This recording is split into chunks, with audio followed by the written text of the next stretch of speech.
It's a pleasure to be here and to have a chance to talk with you about the developments in higher education in Europe, what's going on, how do we interpret them, what do we know, what is it that we don't know, and in which direction is the change dynamics in European higher education going, and what is the way in which and how is the research community in Europe trying to make sense of that change dynamics. So I will focus on the research perspective in a field where there is, as you know, also a lot of input from practitioners. Ulrich Teichler, our famous German colleague, once made the comparison at a conference that there is a difference between, and at that time it was a very prominent theme, researchers who do research on mad cow's disease and researchers who do research on higher education. And the main difference is that when mad cow's disease researcher goes to a conference, the mad cows are never in the audience. Our mad cows are often in the audience, and they usually disagree with us. So it will be interesting also to discuss that with Pavel Zaga, who has been on both sides of the spectrum. But at least what we try to do in Oslo, and what before we also did in CHEPS, and what in various places also here is being an issue, is how can we strengthen not just the knowledge base of higher education, but also the analytical perspective, so that we can have a discussion with our mad cows, not on the basis of observations and anecdotes only, but on the basis of sound analytical studies. So I will go through these topics. What does it mean to look at higher education as a policy area in Europe? Diversity, how can it be interpreted?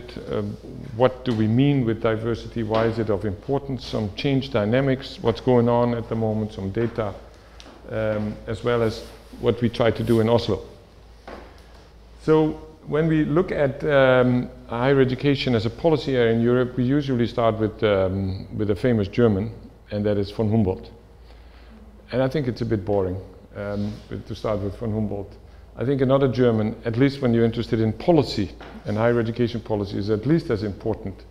During the time of Otto von Bismarck, the German science enterprise, if you can call it that way, really took off. It wasn't so much in the first half of the 19th century, but in the second half of the 19th century.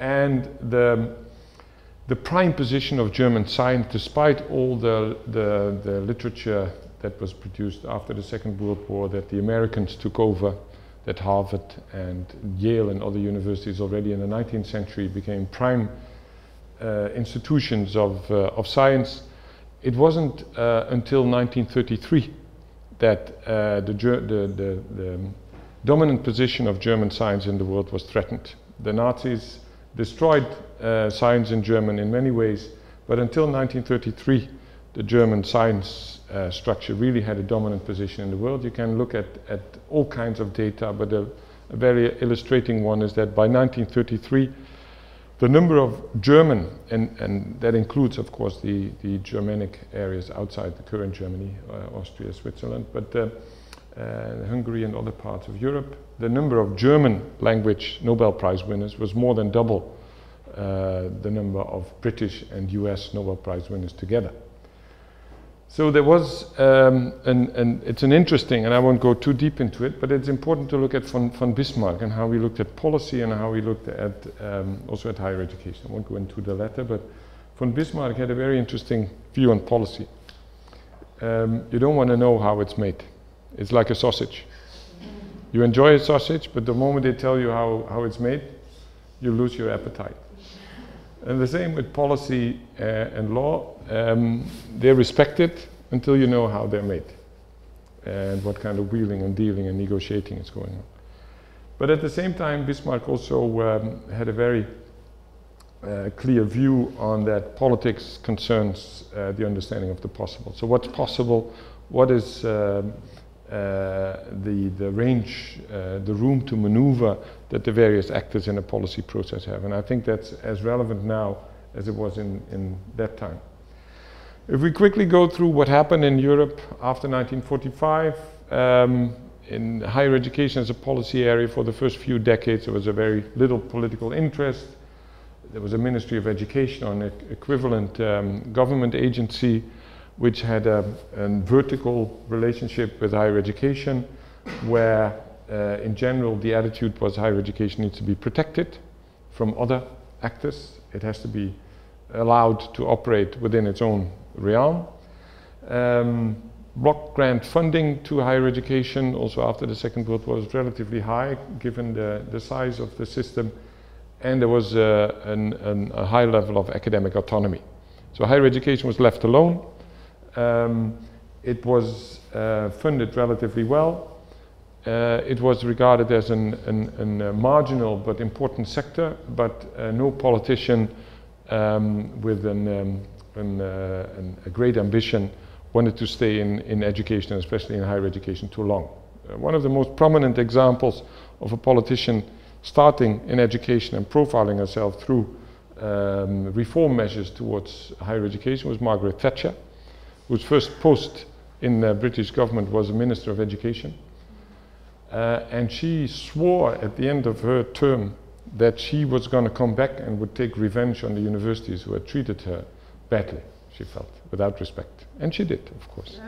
She did come back. And the context, as we know, is changing. And it's important if we want to understand the current reform dynamics in Europe, in the various parts of Europe, the various regions. We have the politicians and the bureaucrats who say higher education needs to be modernized, whatever that means. But we are lagging behind. Things aren't what they should be. The potential of higher education in Europe isn't used to the full, etc. So there's a call for modernization which is going around now for at least 10 years, and in some countries even longer. Then the private sector, who never was interested in higher education until at least the 1980s, and those of you with a long memory remember that in the 1970s, anyone in higher education suggesting that there should be partnerships with industry would be ostracized, banned if not fired. Also, if you look at the data, until very recently, the overwhelming majority of the graduates, including in natural sciences and in engineering, of universities ended up in the public sector, not in the private sector, but that's changing. And the private sector has kind of discovered higher education, and one of the demands they make is that higher education should be linked more directly to innovation and to economic growth. And then we have the scholars within higher education, pessimistic scholars. If you look for literature from within the sector about higher education and representing this kind of statement, there's something rotten within higher education, you'll find thousands of titles, the end of the university, etc. So there are lots of scholars who demand change, just as bureaucrats and politicians and private sector representatives. And in essence, what you can say, we are at a crossroads, and this crossroads means that one path leads to despair, utter hopelessness, the other to distinction.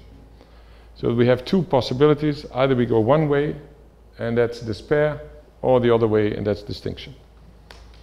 And let's pray that higher education has the knowledge to choose correctly between these two.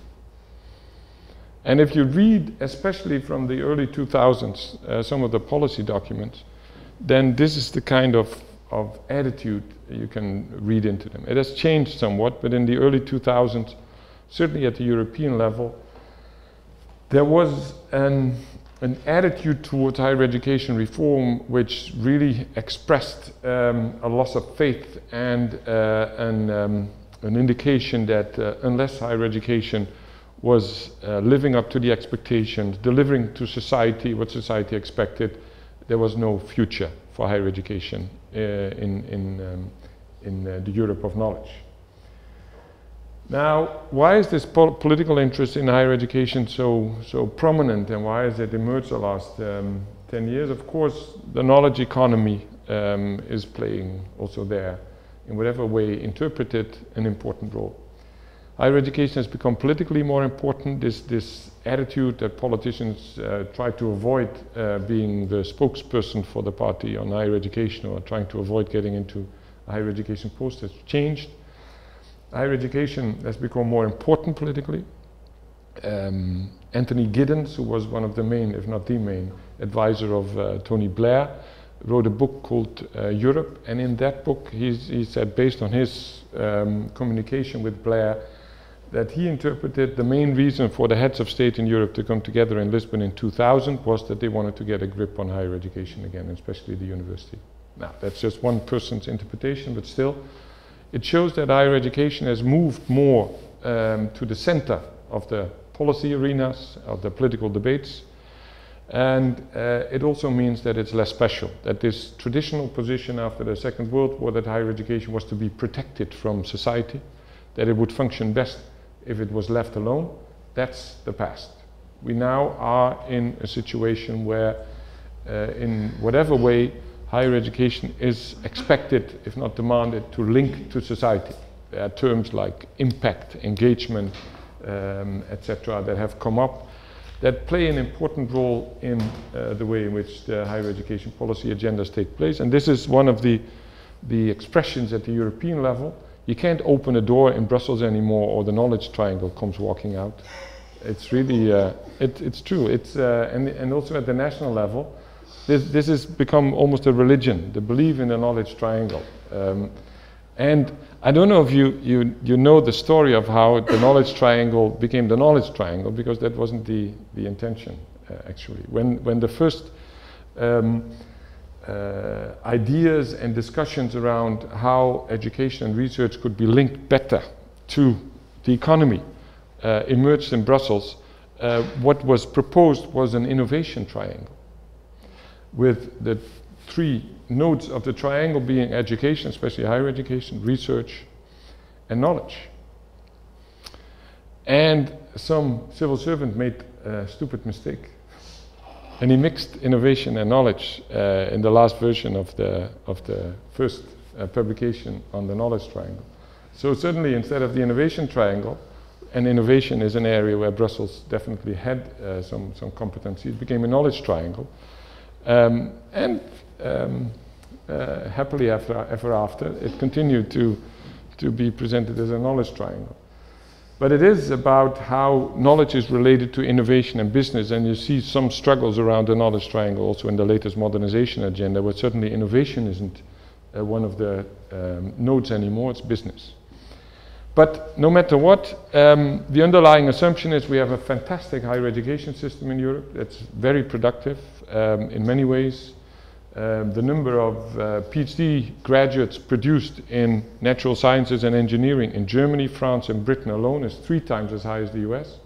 But our problem is that higher education isn't linked to industry, the private sector, and maybe some moderate politicians even say the society in general. But it's at the European level, it's mainly focused on economic growth, job creation, innovation. Our higher education system is functioning well in Europe, but it's not linked to the economic structures in our society, and we have to change that. We have to make sure that higher education is being linked more effectively to the economy and to society in general. So that's the kind of core story in the modernization agenda of the European Commission, as well as in national policy debates. How can we link our higher education systems, and especially the universities, more effectively to innovation, to economic growth, and to the private sector? And you can see the kind of confusion and also the diversity in interpretations of what higher education actually can do, also in the discussions around Horizon 2020. Horizon 2020 has 3 pillars. One pillar is the ERC, and I'll come back to the ERC, the European Research Council, later on. One pillar is the grand challenges, and one pillar is industry-oriented research, where industry is taking the lead. Most money is going to the grand challenges. And it's interesting that both the OECD and the EU emphasize these grand challenges. So half of the money of Horizon 2020 is supposed to go to research on the grand challenges. And it's, of course, first and foremost, the financial crisis. But it contains all these other topics. And what is interesting, in my view, is that from the point of view of the Commission, higher education is a transversal problem solver. It doesn't matter what problem we have in Europe. We put so much money in higher education, they should be able to solve the problem. And if they don't, then there's something wrong with higher education. They have to be modernized. Now, this is a simplified version of the way in which also Horizon 2020 has been established, almost 35 billion euros reserved for research on the grand challenges. What is interesting is if you read carefully the hearings, the way that the member states, and especially the ones that are, let's say, more prominently positioned in the research arenas, the way that the member states respond, they say, fantastic, we support Horizon 2020, and it was saved in the budget cutbacks that took place in the negotiations about the EU budget for the coming years, contrary to the educational budget. Erasmus was cut quite severely, but the Horizon 2020 was saved. So the support is there, but all member states ask the same questions. Fantastic, but how are these three components actually linked? How is basic research linked to research on the grand challenges, linked to the industry-oriented research? And that's one of the clear issues that is characterizing also the higher education policy debates in Europe. There's confusion. We know what doesn't work, but we don't know what does work. So that's why we have these experiments. We invest a lot of money and energy in the EIT, the European Institute of Innovation and Technology. We invest a lot in the ERC, basic research, an old-fashioned research council. We invest a lot in research on the grand challenges, but we don't know what works, and we don't know why it potentially works. So these are experiments, but interesting experiments. And it also means for higher education researchers that we don't have to worry about our job, because there are enough questions related to these huge public investments that will keep us working for the next couple of decades.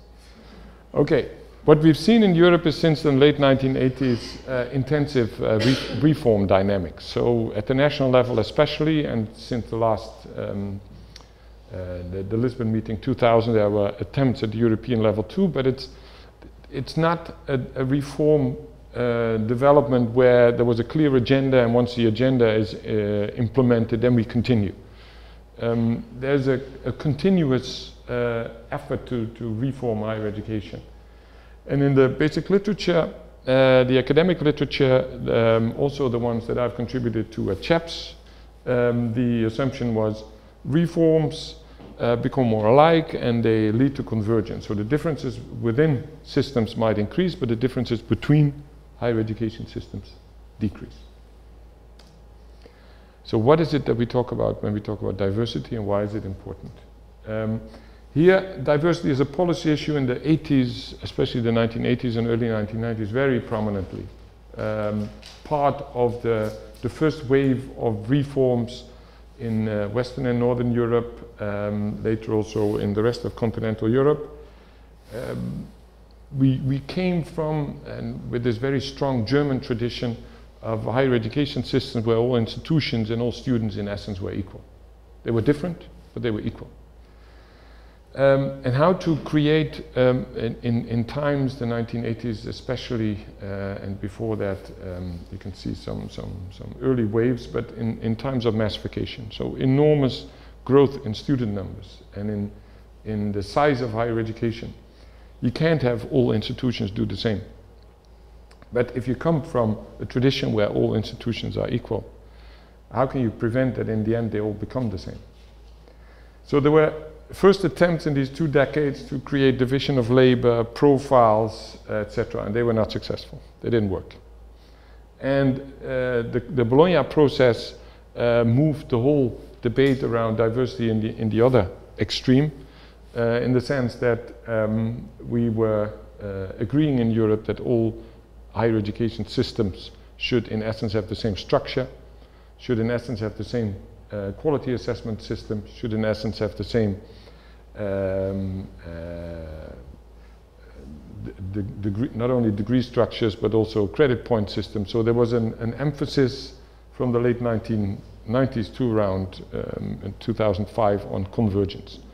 You can say that until 1999 and maybe 1998, the Sorbonne Declaration, but certainly the Bologna Declaration, ministers in higher education in Europe from the 1960s on, they met once or twice a year, had a wonderful dinner, talked about how fantastic it was that systems in higher education in Europe were so diverse, and then they went home again. No common action, no common agenda, and it changed radically in 1999-2000. So from now on, from that moment on, they looked at what do we have in common, what are our common challenges. Emphasis on convergence, but diversity is back, but now in a global context. Related to what I've said before, European universities are lagging behind. We need to create world-class universities, and you can have a whole set of quotes which refer to the same point, the way in which our systems are structured and as a consequence functioning. Well, there are some parts of it that are functioning extremely well, but some elements of higher education don't work. And you have this long quote here from the last modernization agenda 2011, which emphasized this clearly. Europe needs a wide diversity of higher education institutions. Each institution must pursue excellence in line with its mission and strategic priorities. So certainly, after 10 years of Bologna, and we all have to structure our higher education systems in the same way, and the polytechnics have to become like universities, and students have to be able to move freely from one sector to another and throughout Europe, suddenly it's diversity again. World class, I mean, this quote is, I think it's fantastic, that they see it as a problem that only 200 of Europe's 4,000 higher education institutions are included in the top 500. I can't imagine how all 4,000 can be part of the top 500. So you have 200 in the top 500. I don't think that's but it's seen as a problem. And then, well, okay, diversity. Diversity, classical studies, Darwin, Durkheim, Parsons, they inspired also the literature on higher education, more recent perspectives. Organizations compete for limited resources, where you have a perspective, an analytical perspective also on higher education as an integrated system, resource dependency, as well as institutional isomorphism. All these kind of theoretical approaches have been used, and what I feel is lacking is because most of these perspectives come from sociology or from organization studies, from biology, but there's a political science perspective, a policy analysis perspective. And I think Olsen is one of the few who discussed this notion of order, that in any system, also a higher education system, you need to have a system level sense of order, a system dimension. There has to be some kind of way of steering or controlling a system. At the same time, there is a need for institutional autonomy, otherwise the system won't function. And that balance isn't stable, and that balance is being adapted constantly. So what we see around Europe also at the national level is this constant adaptation of the balance between the role of the state in order to have a control over the whole system and the cry for an understanding of the importance of institutional autonomy. So where do we find the balance between the two that works? That was difficult enough at the national level. What is effective is, of course, not just a rational method, as a political, ideological method. We all know that the marketplace has entered also in Europe, the governance of higher education. But what is complicating it is that in Europe, we now also are looking for a European level balance. So not only the national, but also the European. What does it mean? So we have UMAP, multi-rank projects that try to create, to give structure to and meaning to a European higher education area, European higher education system. One of the inspirations for it has been these worldwide rankings, and in the rationale for the multi-ranking, the Commission has legitimized a large investment in the project by referring to the rankings and say, we want to have rankings where European universities are at the top. Okay, we'll see if this works. But at least there is, in addition to this national looking for what works, what is a balance that is acceptable in our country, we also see now forces at the European level trying to create a balance. And I'll show you in what direction that's going. The understanding of diversity has clearly emphasized over the last 10-15 years these kinds of aspects. So the market doesn't create diversity. Also in the US, the diversity of higher education is not a consequence of the marketplace. The University of California system was a chaos in the 1950s, and only through voluntarily agreement between the state authorities, the universities and other actors, the master plan of California and universities was created, 3 levels, and it's been renewed about 10 years ago. So the market doesn't lead to diversity, the market leads to homogeneity. What is also an emphasis in the literature is that those countries that try to continue emphasizing that all universities are equal, but that all universities should stimulate intra-university diversity, so differences between institutions should be avoided, but within institutions are acceptable. These kinds of countries show a less effective higher education system than those that have introduced inter-institutional diversity. And mission differentiation is seen as important.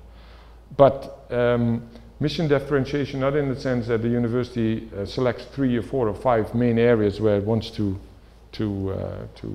be at the top of the world, but mission differentiation in another way. Okay, what are the arguments? The arguments in favor of diversity, just to summarize them, student numbers have grown, the student bodies are becoming more varied, so diverse systems offer better access to a wider variety of students. Social mobility, multiple modes of entry, forms of transfer, the labor market needs are better met, the political needs of a larger number of interest groups are better met, so it creates political stability.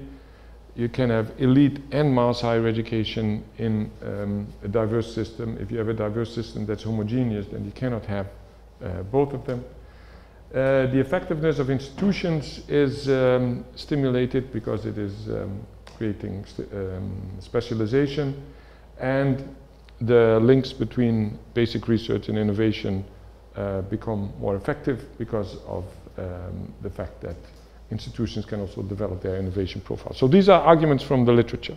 Yeah? Let's look at practice and look at what's going on in Europe. Where do we see the changes? Here are some common trends in policy reforms around funding, around organization, the system structure, and around governance. We see a growing emphasis on and trust in contracts and agreements between ministry, state, and institutions. We see an introduction of performance elements in the basic funding. We see strength of competition, strength of market orientation, as well as an acceptance that not all institutions should get the same level of funding.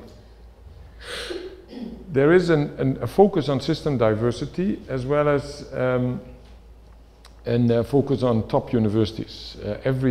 Practically every European country is looking at ways in which they can compete with the world elite, with Oxford, Cambridge, but especially the US universities.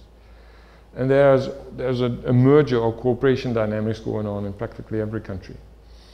What we also see is that the close control of bureaucrats, ministries of education over universities and higher education systems, that's replaced by politicians becoming more involved directly. Also because higher education is becoming more important. We see institutional autonomy as a core element in governance, but it's conditional autonomy. You will get more autonomy to determine how you want to achieve the goals that are set by the state. Strategic role in institutional boards, professionalization of administration, and if you look at specific features, there are more variations, like the Finnish decision to move away from contracts and use indicators, but still within a kind of an agreement arena.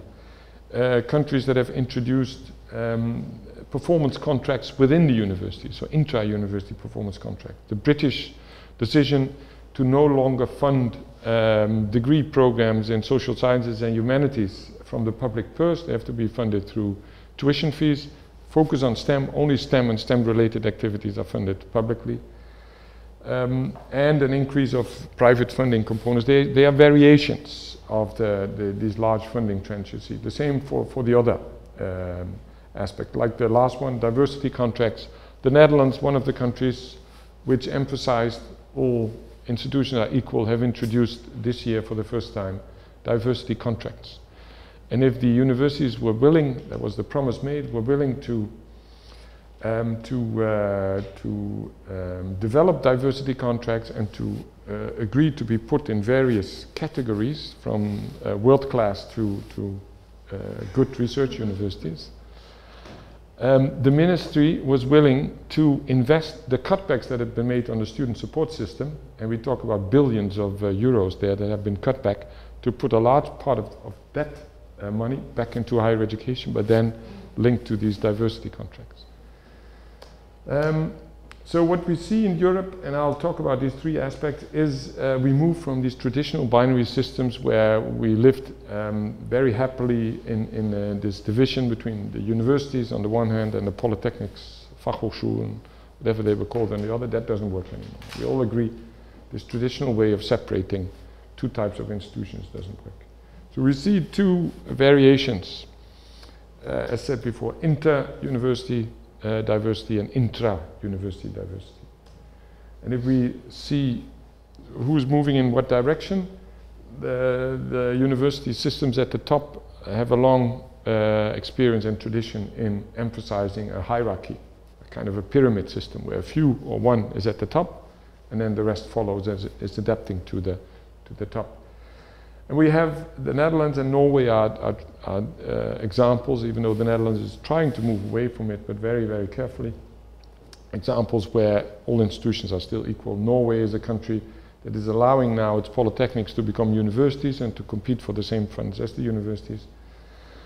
But there are other countries, here's a long list, that are trying to move away from this all your institutions are equal to some kind of hierarchy, but they don't know exactly how to do it, what to do it, what works, what doesn't work. We have Austria with the new institute. We have Denmark with the mergers and the concentration of all public funds for research in a few universities. Finland, which established the Aalto University as the Apple of higher education. They used the same arguments that Apple used when Steve Jobs came back to merge three universities. And the argument was the reason that these universities don't function as well as they can is that the designers, the engineers and the economists, the business people, they're in separate institutions, they don't work together. The same argument Steve Jobs used. So we got to put them together. And like with Apple, you can wonder whether it really was effective, but that's another issue. France, Germany, they're all these countries have introduced different measures. The Excellence Initiative in Germany, Russia concentrating and most of the public research funds into a limited number of institutions. Sweden wants to do the same.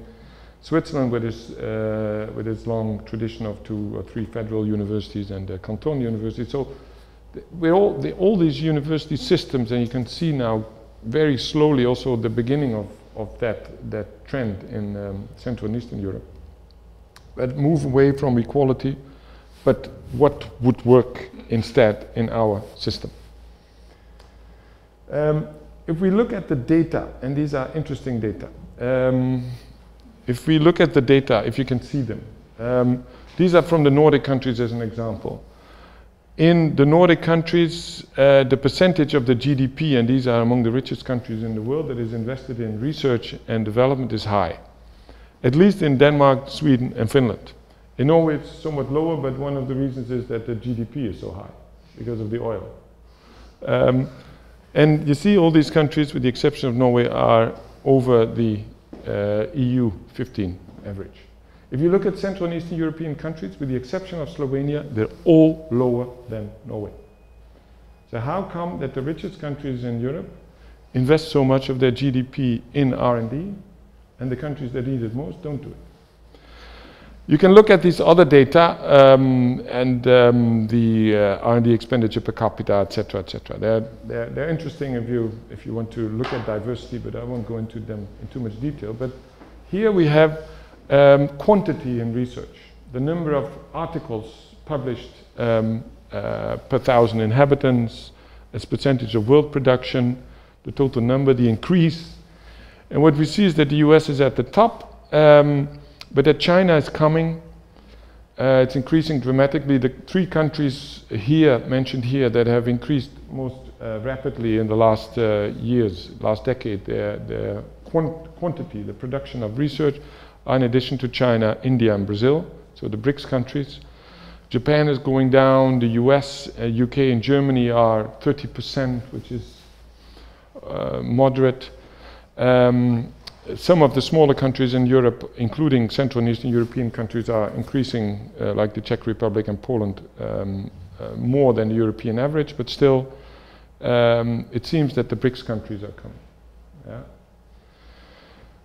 If you look at the number of articles per 1,000 inhabitants, there's still some room to maneuver, and there you see that the European countries are dominating, but okay. If we then go to... Sorry, I just have a clarification questions about this. Yeah. When you mean publishing in countries, that means publishing by academics who are located at universities in specific countries? It's not only academics, it's a total it's a total production, so also in research centers, in industry. And this is, as you see, linked to Thomson Reuters and to national science indicators. Yeah, and that's what I'm asking. It's very simple. Yeah. If you publish, is that counted as Norway or the Netherlands? Norway. Okay, thank Norway. Yeah.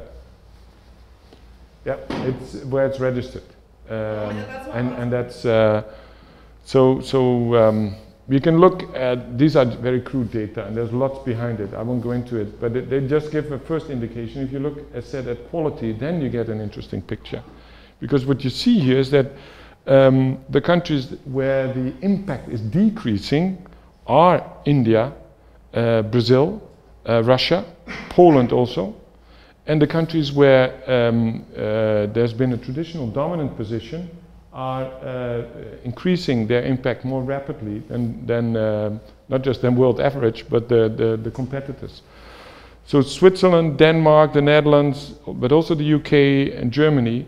And if you look at the Central and Eastern European countries here, Hungary, Czech Republic, country to Poland, are almost doing as well as the core European average, and at least as well as China. So you see that one of the challenges of the BRICS countries is that they can increase their production, but the impact, so the quality of the work, the contribution to progress and to innovation is limited. And it's, even in China, seen now as a major problem. The chairperson of the Chinese Academy of Sciences, a 91-year-old party, but he's a scientist and he's very well respected. He, last year at a meeting with the party leaders, and it was mentioned at the front page of the Chinese newspaper, said in 20 years of university massification, increasing the output in higher education, we haven't been able to produce one creative mind. And it's reflected in the data.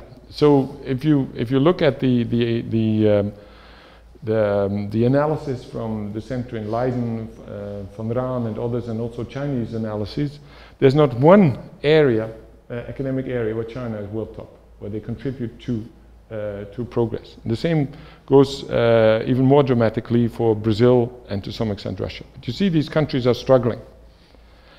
And the central or the central countries in Europe, Germany, UK, and the smaller northern European countries, they are academic powerheads.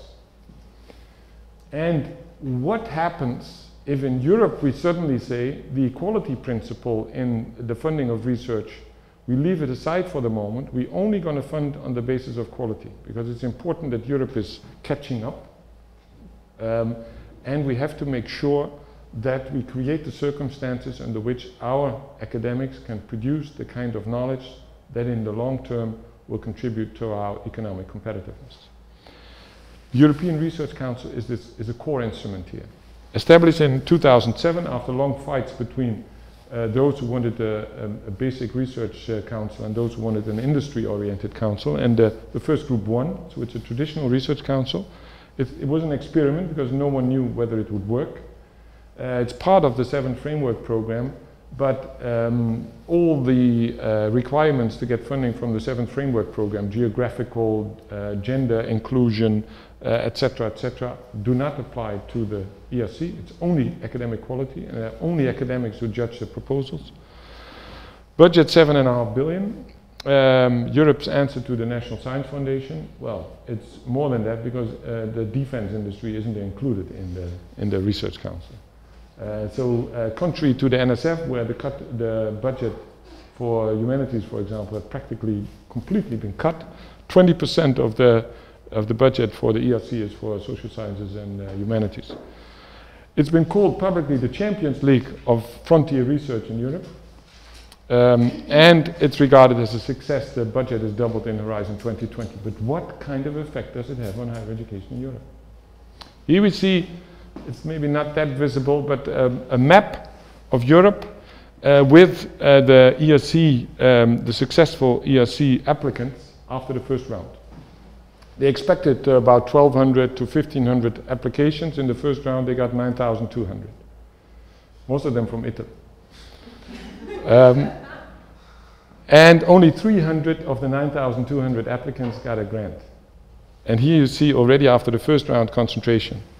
Southeast Britain, Oxford, Cambridge, London, the Netherlands, Brussels, and Leuven, Ghent, Paris, research centers, Switzerland, Israel, Barcelona, and the trend has just continued. If you look at the data now, just the data, you can look at where these grants were applied, but the first 5 countries, UK, Germany, France, the Netherlands and Switzerland, got 70% of all grants concentrated in 5 countries, and especially Britain attracts foreign researchers. About half of the ones with an ERC grant working in Britain are non-British citizens.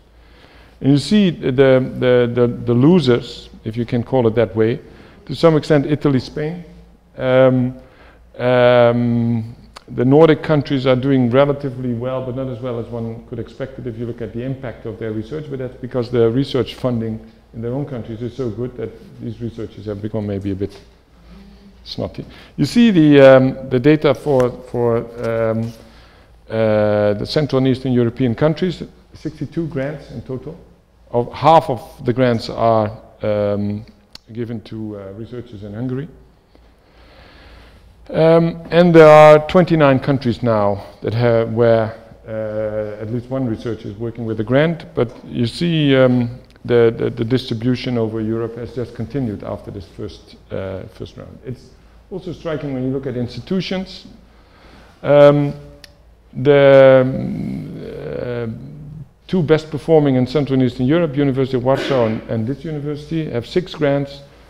Cambridge has 96 and Oxford 84, and the whole of Central and Eastern Europe 62. And if this is the Champions League of research, then indeed it presents the same trend as in soccer, its concentration.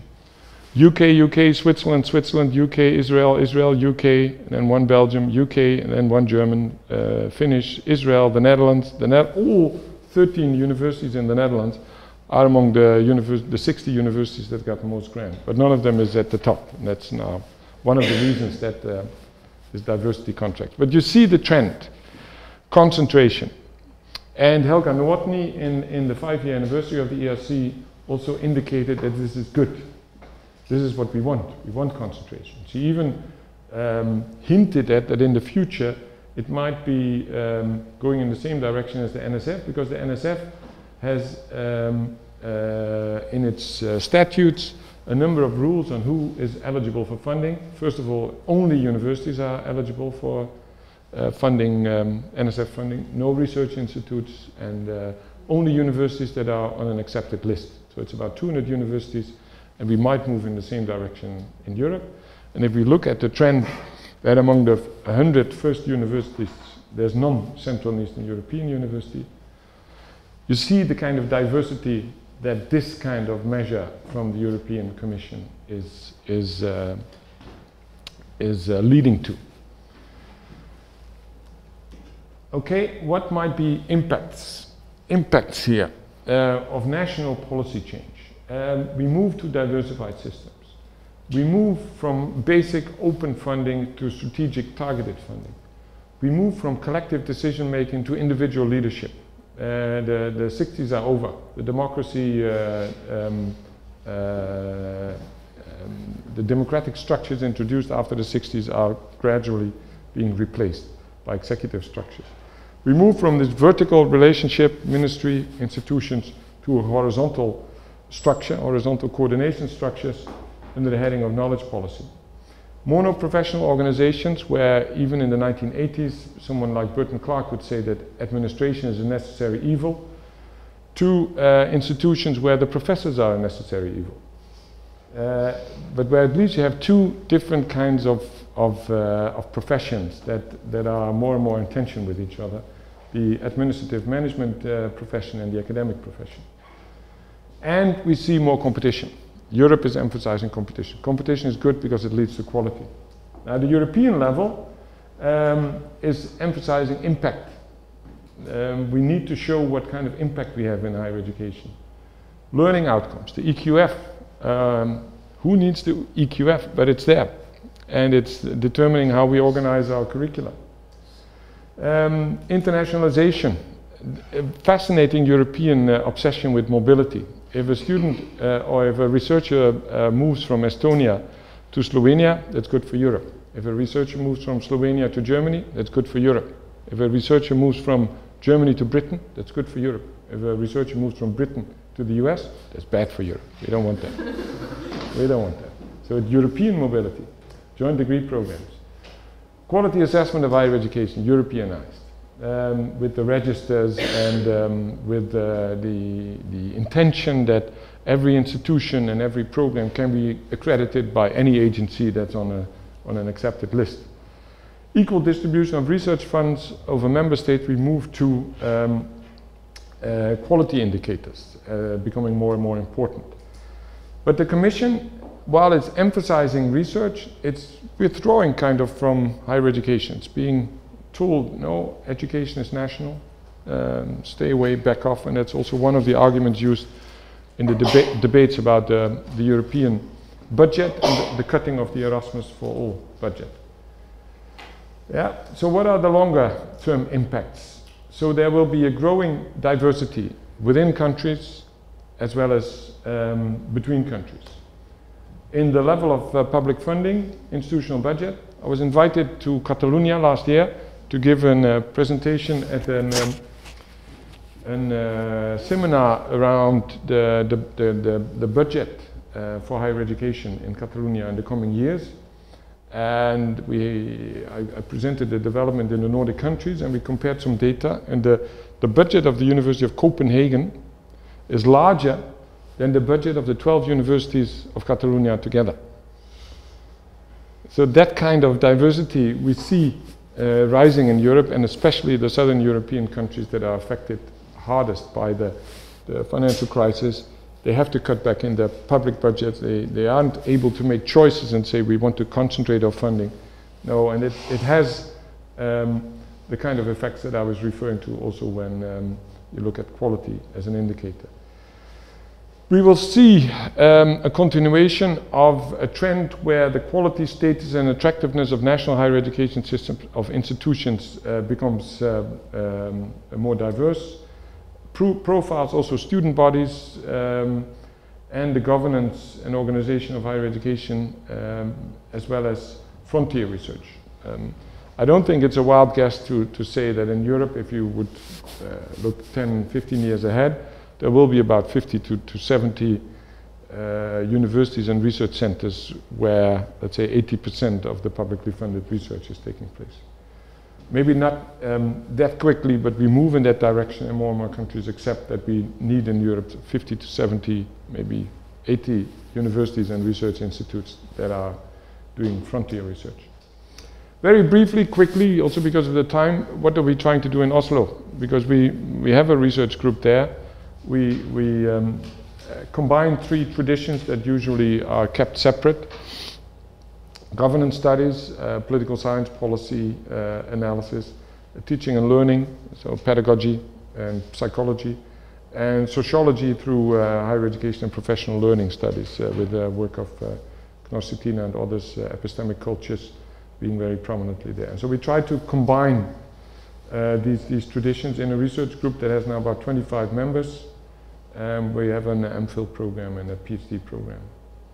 Here are some of the questions. So how can we improve the understanding of the change dynamics? And not by looking at convergence, but by looking first and foremost on diversity. 3 externally funded projects, and the book that Renata was referring to that we produced together with Johan Olsen, there we present our theoretical framework, and we want to move beyond diagnostics and anecdotes by looking at how can we account for these patterns, not just describing them and discussing them, but how can we account for. And what we say is that the argument around convergence doesn't work.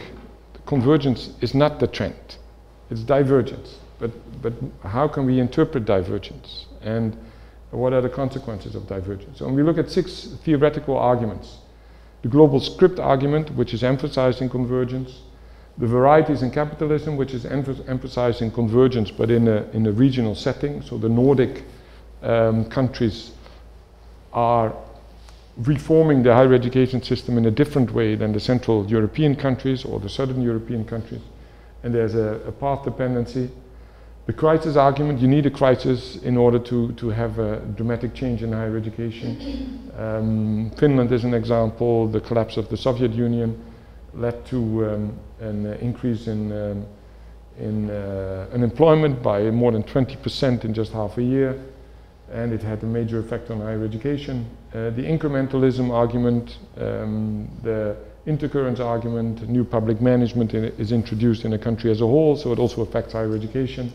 And the temporal sorting argument, linking different kinds of changes and reforms to each other. I won't go into detail. We've produced a paper. Those of you interested in how we elaborate and apply these approaches, just let me know. I can send you a copy. What I want to finish with is briefly our flagship project as an example, where we look at how universities use autonomy.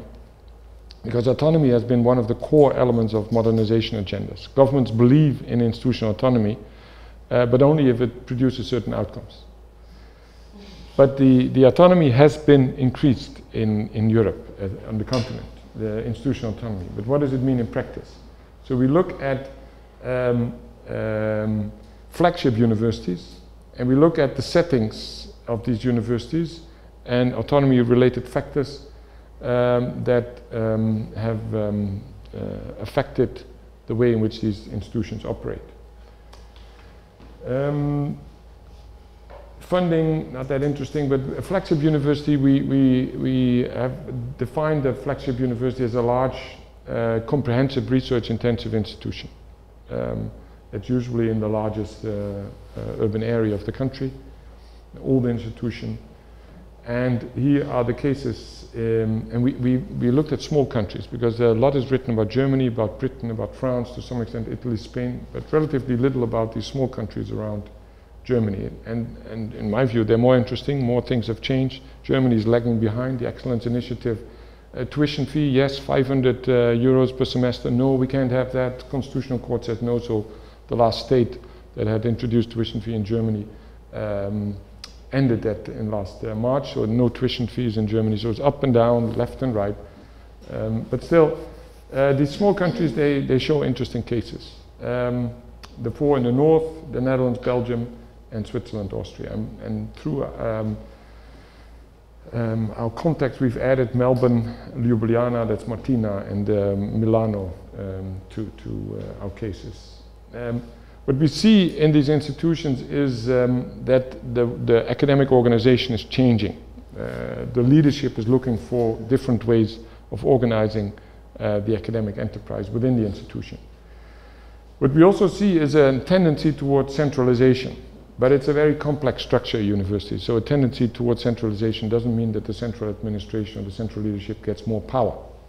It just becomes more complicated.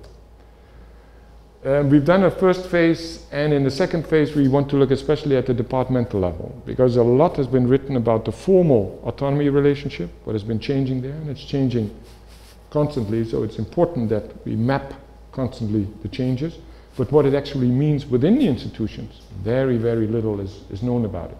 So we've identified 5 academic areas: chemistry, history, public health, teacher training, and psychology, and selected for each of these 5 areas 4 to 5 departments within these universities. And now in a round of interviews and analysis to see how at the departmental level these changes in autonomy, especially when it comes to personnel policies and research organization and research management, are interpreted. And here finally some first outcomes. We assumed that there would be a tension between excellence and relevance, but there's no tension between excellence and relevance. The main tension still is between the academic enterprise and the executive structure. The executive structure has become more hierarchical, more formal, but it's still in essence mainly symbolic. Very little of what the executive structure in these major universities tries to introduce as innovations, changes, executive structures, in the end reaches the academics. And the academics still have the tendency to push back, but you see these 2 areas of these 2 rooms to maneuver of the academics and of the administrators come closer and closer, and this is a major battlefield at the departmental level. It is not about money, it's about personnel, and how do you handle your personnel structures, and how can you be effective in appointing personnel in strategic positions. In most of these universities it's not possible to hire temporary, more senior staff. These got to have a tenured position. But how can you appoint tenured staff in a situation where more and more of your research funding is temporarily external, prestigious, ERC, National Research Council, but at most for 5 years. So this is one major area of contention. What you also see is that funding usually is still mainly linked to student numbers and teaching activities. But prestige is linked to research more and more. And external funding usually doesn't cover all the costs.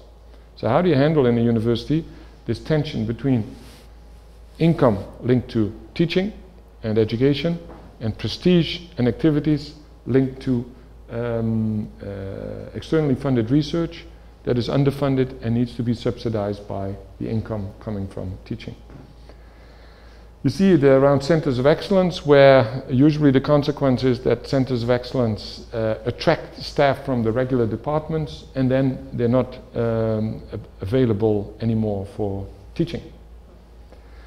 What you see is that the increased formal autonomy leads to reduced room to maneuver for academic staff in paper at least, and in general professionalization of administration leads to a less effective support structure for academic activities, because the professional administrators look for solutions for standardization for areas of specialization which are relevant to them and not to the academics.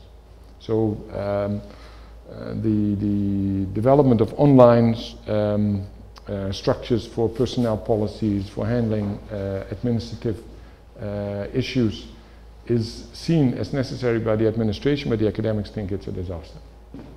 Okay, so these are just very general, some first outcomes, and we're in the process of analyzing also the data, the differences in enrollment patterns, in funding, etc.